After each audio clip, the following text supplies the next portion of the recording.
Guys, welcome back to the channel. What I'm showing you is extremely embarrassing, but I'm going to show it anyway.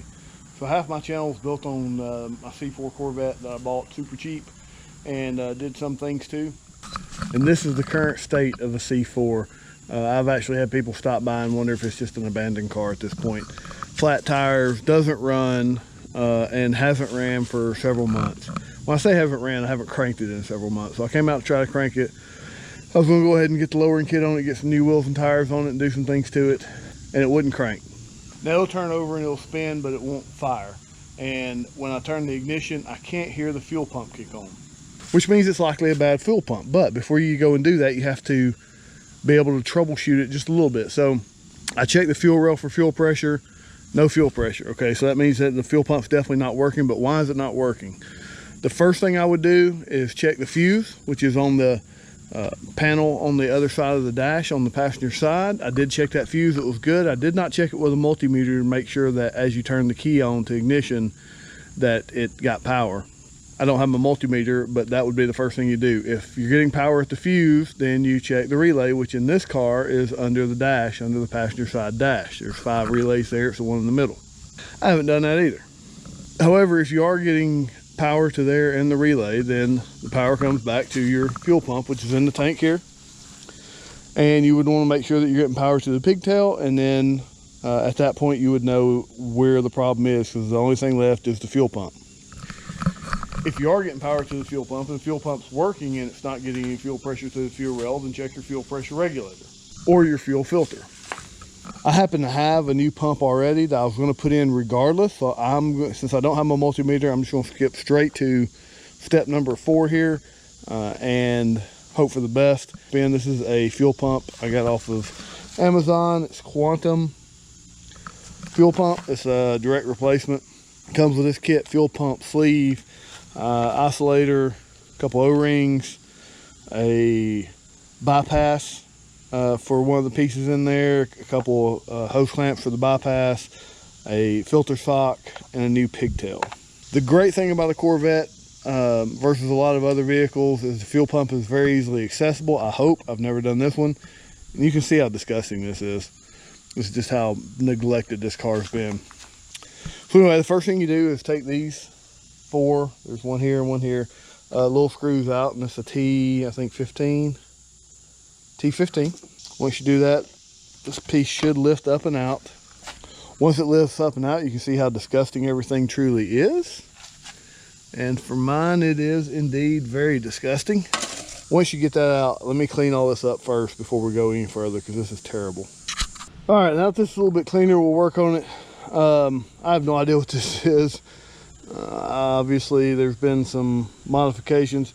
For those that don't know about this car was a wrecked car that was pieced back together from several different cars. It's got the wrong, you can tell it's got the wrong hatch on it. There's just lots of things that point towards this thing being pieced together. So there's probably some creative modifications done I'll get into. Once you get this off, then you gotta pry this rubber shield off that goes around your gas cap. And it should pry out pretty easily.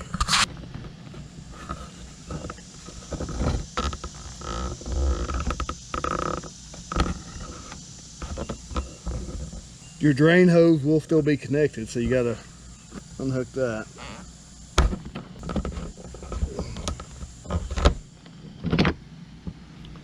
My drain hose just popped out. There's a little grommet there that can come out of.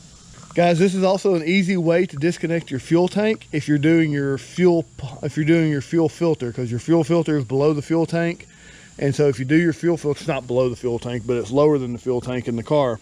It's up at the front, behind the passenger side front wheel on the frame rail.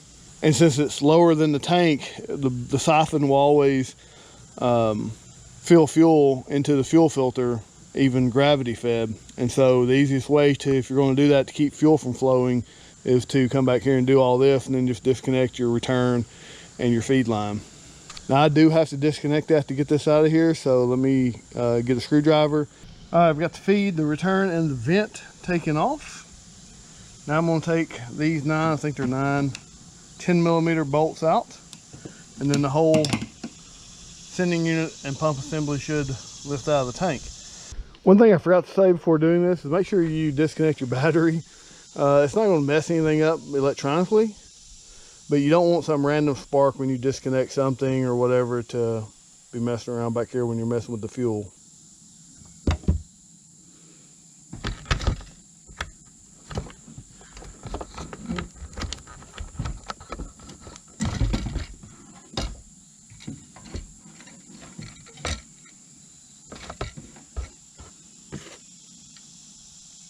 All right, guys, this is what the assembly looks like. You can see you got your float for your gas gauge. This is the pump. This pump, I'll know in a second if that's original. This sock is really crusty and has a lot of junk in it. This piece right here is the part you'll replace with the just straight piece of tubing. It's not needed, it's a pulse regulator. So let me get this unplugged. You can see this harness unplugged from right here and right here. The pump just should slide out of a bracket after I get all the hoses unhooked.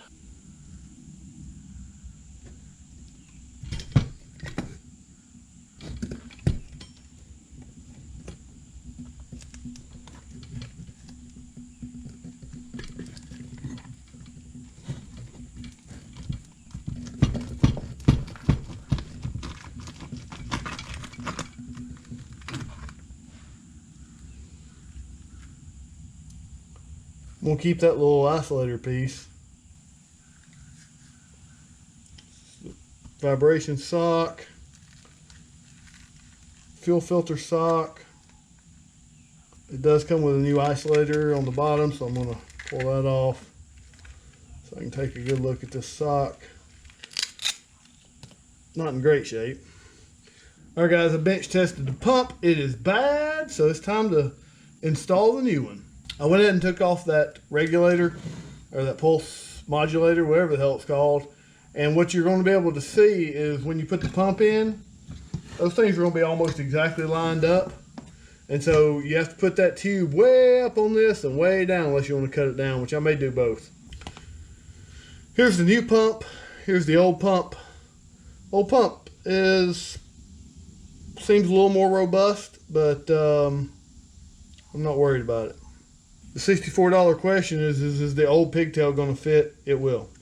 So my original pigtail is going to fit on this new Quantum pump. So I won't have to splice in their pigtail, which is good. I don't want to splice anything. Put the new sock around the pump.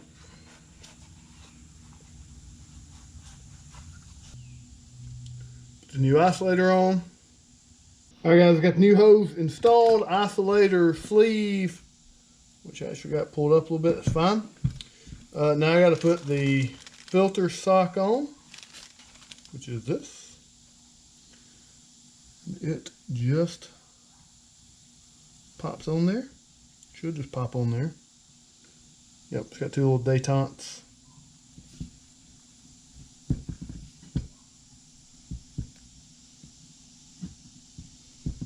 Okay, once it's on there, it's on there. So I hope that's the right way. I actually need to move it a little bit. Okay, just comes right back off. You go on. I'm gonna put it on this way because this has to come down and go into a trough. I don't want it in the middle of that trough or in the way of that trough. Okay, it's on there. Plug it back up. As if I had my multimeter, I would check resistance here and make sure that there's a good connection between the pigtail and this pigtail. I'm gonna have to assume right now that there is, because I don't have my multimeter with me. All right, I'm gonna scuff up this right here and get that corrosion off so that the new gasket I got for this fits real well. And then we'll be ready to reinstall after I drain the tank. Let me go drain the tank real quick. I got all the gas out and there was only a couple gallons in there, but hopefully you can see that tray down in there. That tray is where your float has to go to function properly. If not, it's gonna sit up on top of that tray and it's gonna read fuller gas tank than what you actually have. I'm gonna clean up this right here. Try to pry that old rubber gasket off without getting trash down there. I'm gonna have to tape that up, and I have a new gasket right here. All right, guys, time to reinstall. Got my new gasket down there. fish that down in there. The fuel filter, not the fuel filter, but the pump filter. All right, everything's in there. Make sure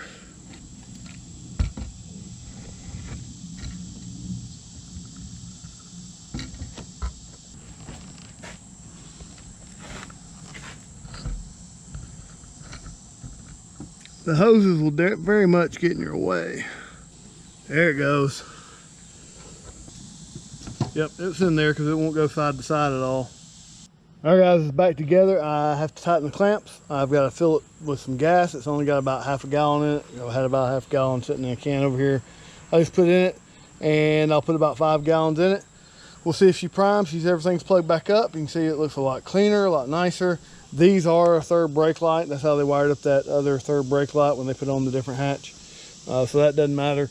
Everything's done. So if I was in a garage, tooled up, not my driveway, and the Corvette was clean and not abandoned, basically, it's about a 25-30 minute job. As I said, so I'm at about the 45-minute mark right now. I would also always suggest doing a fuel filter when you're doing this, since you're going to have these hoses off anyway. All right, moment of truth. I have a couple gallons of gas in it. Put the cap back on. Let's see what happens. Again, haven't been cranked in about 6 months.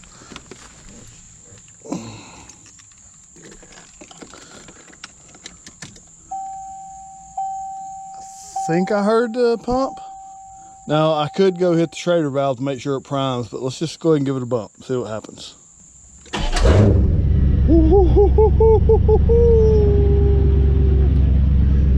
And that, my friends, is how you throw parts at a problem instead of properly diagnosing it.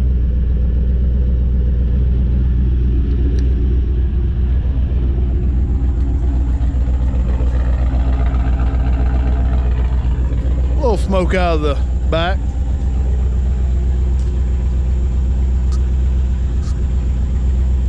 Let it run for a minute, I'll give it a rev.